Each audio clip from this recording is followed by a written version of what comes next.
In NS, it will show you what it does. The Senate observed that PPP has consistently engaged in underhand dealings.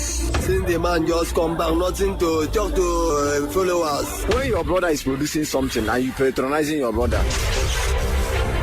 Listen to Planet 101.1 FM News at 7 a.m., 12 noon, and 6 p.m. with our news in special English at 2:30 p.m. Mondays to Fridays. Planet Radio 101.1 FM, revolving around you. It's the news at noon.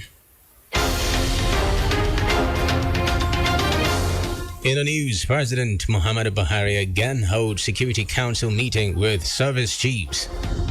Federal government extends work-from-home directive for civil servants until June 11 this year. Akwa Ibom State Governor Dame Manuel approves establishment of sexual and gender-based violence department in Ministry of Justice. On the foreign scene, U.S. authorizes Pfizer-BioNTech vaccine for 12 to 15-year-olds. In sports, NFF assures Super Eagles of quality international friendlies ahead of 2022 FIFA World Cup qualifiers. Details coming up shortly.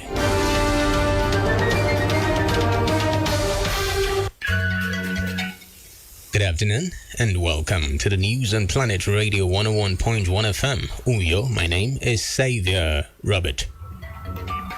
We begin this afternoon from the presidential villa, where President Muhammadu Buhari has again summoned another crucial meeting of the National Security Council as they continue to seek solutions to the security challenges in the nation.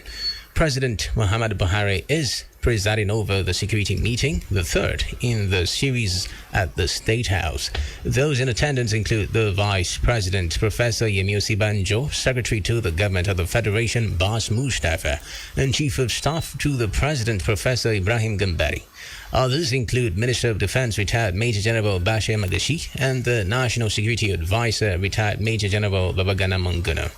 The Chief of Defense Staff, General Lucky Rabo, Chief of Army Staff, Lieutenant General Ibrahim Tahiru, Chief of Naval Staff, Vice Admiral Awal Zawairu, Chief of Air Staff, Air Marshal Isiaka Mo, and Acting Inspector General of Police Usman Baba are also attending the crucial meeting. Away from that, the federal government has extended the work-from-home directive for civil servants on grade level 12 and below until June 11, 2021, as part of measures aimed at preventing the spread of deadly strains of COVID-19 in the country. According to the Presidential Steering Committee on COVID-19, after the date in June, the directive may be reviewed. Meanwhile, the federal government also reintroduced some measures which were put in place during the second COVID-19 wave, restricting gatherings at worship centers and banning nightclubs. The National Incident Manager, Mukhtar Mohammed, at a press briefing in Abuja, said for non-government workers, they should encourage virtual meetings by officers, avoid large meetings, and decongest offices. Back here, Akwa Ibom State Governor Dame Manuel has approved the establishment of a sexual and gender-based violence department in the State Ministry of Justice, with the responsibility of tackling the rising cases of sexual and gender-based violence in the state. This was part of the resolutions at the State Executive Council meeting presided over by Governor Emmanuel at the Executive Council Chambers, Government House, Uyo.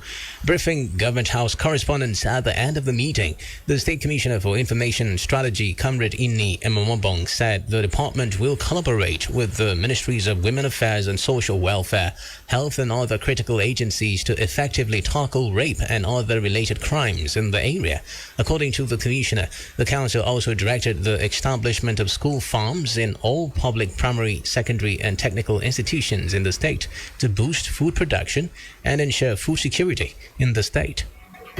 We also did a comprehensive mid-term analysis and milestone assessment of all ministries. By May 29 will be 2 years of the second term. And so across the board, a mid-term analysis was undertaken and milestone. The council directed that farms will be established in all public schools, public secondary, primary, technical schools. We must return to the era of school farm. Council also directed that the Ministry of Education must make agricultural science compulsory for all public schools so as to also boost food security and sufficiency.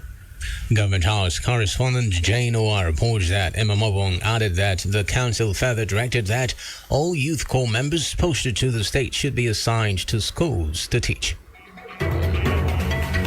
In the meantime, Akwa Ibom State Governor Udom Emmanuel has condoled with the officers and men of the Nigeria Police Force over the loss of lives and security assets during attacks on security formations by unknown gunmen in parts of the state, while also assuring the police of continued support of the state government to enable them discharge their duties of protecting lives and property in the state effectively.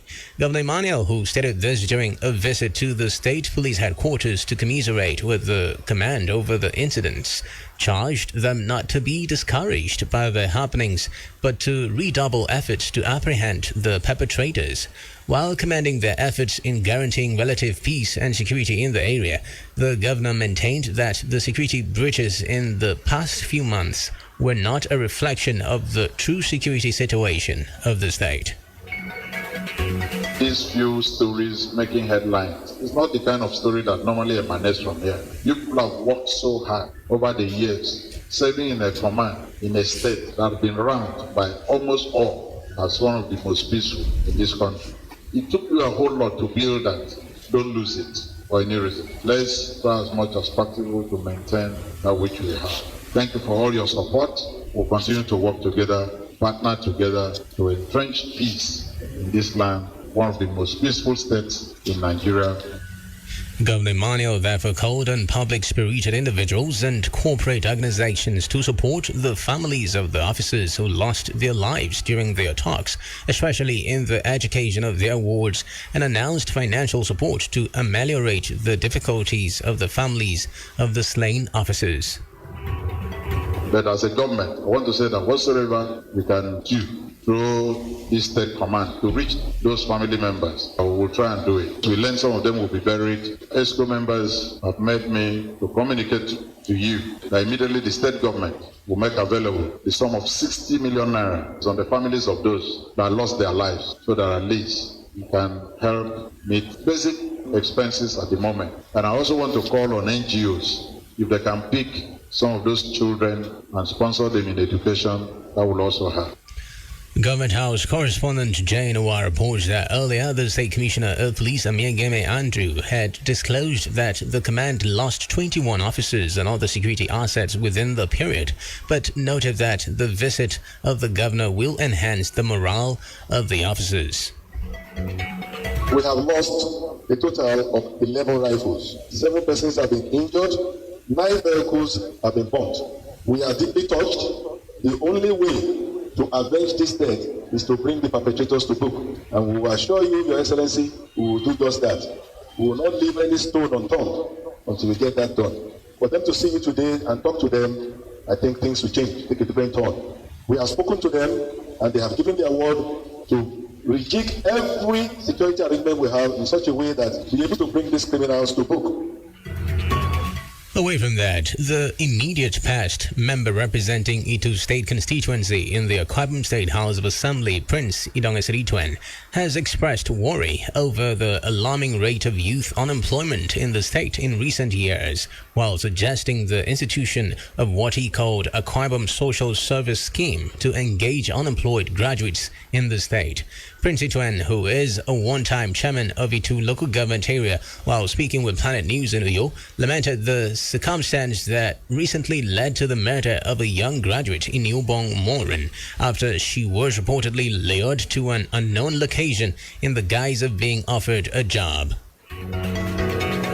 I'm reacting now because my spirit is quite low. A young girl of Akwa Ibom origin was murdered because she was seeking for employment. You understand the fact that government is about social security. You must set out something to cover majority of your citizens. I don't want to look at Nigeria first. I want to look at Akwa Ibom as one of the richest states in Nigeria. We have to act in a manner concerning the welfare of our people in such a way that others will tend to copy from us. I want to advise the government that it is time for them to set out social programs that will keep food on the table of Akwa Ibom people and also create employment, create environment for people to do businesses, put money in their hands. But I saw government people protesting, so I'm wondering where the common people will protest to. We do not understand what is governance. The common people are supposed to protest to government to ask them to sort out issues for them, not the government trying to buy themselves out of a very demeaning situation. According to him, the problem is worsened by what he called lack of determination and purposefulness by those saddled with the responsibility to decide for the state. Most of our graduates are seeking jobs to do, even if it's 10,000 a month. So what is the essence of government? If American government is putting trillions of dollars to check their citizenship up to a certain level, and some of them are not even as poor as we are, and then we are here not seeing government coming in massively to stop people from going to bed hungry. Lack of creativity is lack of courage, lack of determination to be able to take our people out of poverty, or lack of understanding that governance is more than a business enterprise. We need to be more creative than this. We need to think of the majority of the people that are the lower rung. On the recent development where Lagos State government said it has placed 4,000 unemployed graduates on 40,000 naira monthly salary for 6 months, the former lawmaker who described the decision as drop in an ocean said the state could have done more, and in addition float other social programs to accommodate millions of unemployed youths in the densely populated state. In another development, a voluntary organization, the Nigerian Girl Guides Association, Akwa Ibom State branch, has applauded the management of Planet FM for leading in initiating programs and contents geared towards the protection and promotion of the rights and privileges of the girl child in society. The organization, which paid a courtesy visit on the management of Planet Radio at Ibiakuran, spoke through its Assistant State Commissioner Elizabeth Williams. It's a very welcome development. In fact, these are what we want, because the work is not just for a particular group of persons, it's for everybody. And so when we see an organization like Planet FM, who has this care for the female, for the girl child as one of their social responsibility, it's a very welcome development, and we are, with open hands, we embrace it. Williams pledged the readiness of the organization to partner with the station to continue advocating for issues bordering on the rights of women and girls. Planet FM is the first media organization who is giving us this platform and who has a program like this we can partner with. And we just also put that in the near future we'll have other media organizations opening up and see how we can work together. Yes, we have what is known as Her Word, Her Voice project, and we are going to be training 10 unit leaders from 9 different states. So in all, we are training 19 unit leaders for the 9 states and then other executives. Responding, the general manager of the station, Sunday Edit, who led the management team, lauded the delegation for the visit and pledged the commitment of the station to continue to partner with relevant voluntary organizations with the interest of developing society, such as the Girl Guide. So we're glad that you're here, and now that you've decided to push this, to the fore and making us, seeing us as partners. We readily accepted to have you here because this, as a matter of fact, this is part of our corporate social responsibility. So when we hear about anything against not in the interest of the girl child or the woman, we step forward. Yes, and then if you listen to our programming, you will see that we deal with these issues squarely. So as I said, we're glad that you're here and making us partners in this thing you're doing. It's our wish that you rejuvenate this association. And while the organization's training program tagged Her Word, Her Voice project will be held in the state from Thursday this week, with the 9 states of the Niger region converging in Uyo, Akwa Ibom state capital, for the project. You are listening to the News and Planet Radio 101.1 FM. Let's take a breather and then bring you more stories from the foreign sports and entertainment scenes. Do stay with us.